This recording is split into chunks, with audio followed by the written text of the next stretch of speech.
Focus news 24/7 खबर एक नज़र। जालौन जिलाधिकारी चांदनी सिंह ने समाज कल्याण विभाग द्वारा संचालित राजकीय आश्रम पद्धति विद्यालय बबीना में पारस इंडिया के साथ मिलकर एक नई पहल का शुभारंभ किया।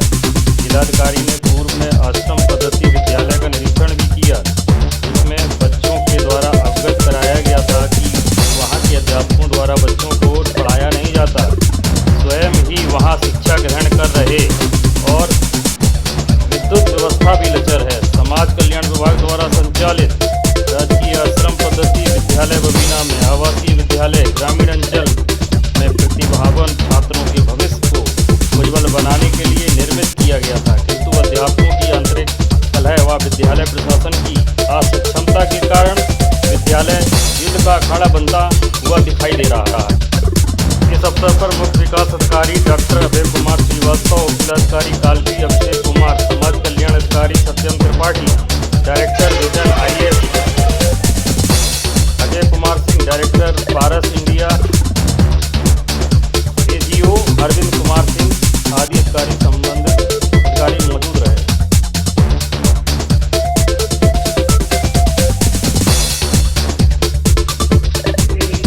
जो असेसमेंट लगातार कर रही है, बच्चों की क्षमता को देख रही है।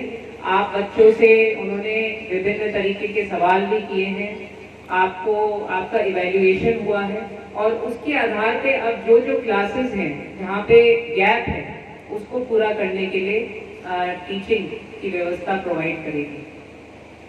तो अब बच्चों जब ये बात सामने रखी गई तो ऐसा लगा कि ये एक दिन और इस प्रकार की व्यवस्था अगर चलेगी तो कहीं ना कहीं जो सरकार की पूरी मंशा है, जो हमारी व्यवस्था है, जो हमारा उत्तरदायित्व है, हमारी जिम्मेदारी है, उसमें हम फेल हो जाएंगे।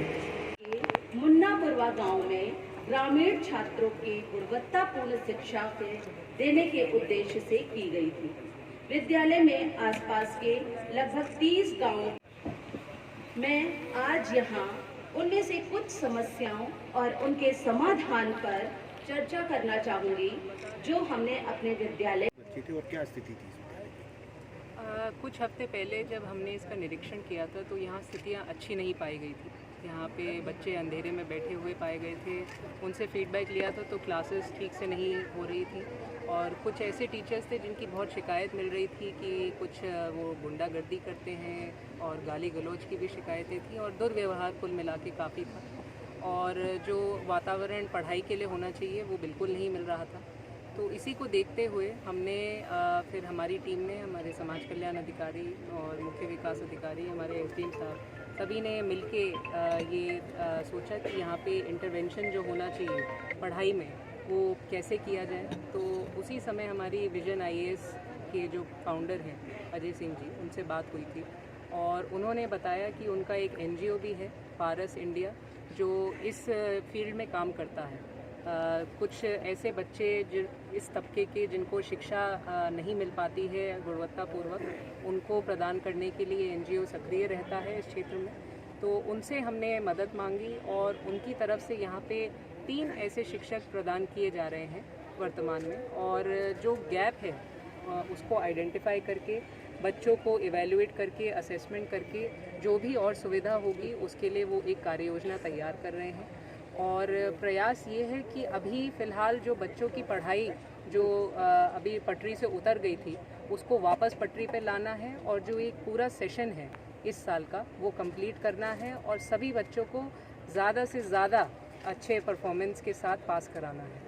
मैम कितने बच्चे थे उस समय और वर्तमान में अब कितने एडमिशन बच्चे तो क्योंकि सेशन शुरू हो गया था तो 215 थे और अभी भी वही संख्या है और हमारा जो टारगेट है इन सारे 215 बच्चों को उत्तीर्ण करना है परीक्षाओं में और आगे करियर के लिए इनकी प्लानिंग करनी है, इनके उज्जवल भविष्य के लिए योजना तैयार। जो शिक्षक लापरवाही कर रहे थे, कितने शिक्षकों पर कार्रवाई की? इसमें 3 शिक्षक थे जो आइडेंटिफाई किए गए थे, उसमें से 2 की सेवा समाप्त कर दी गई है और शासन को उनके बारे में लिख के भेजा गया है।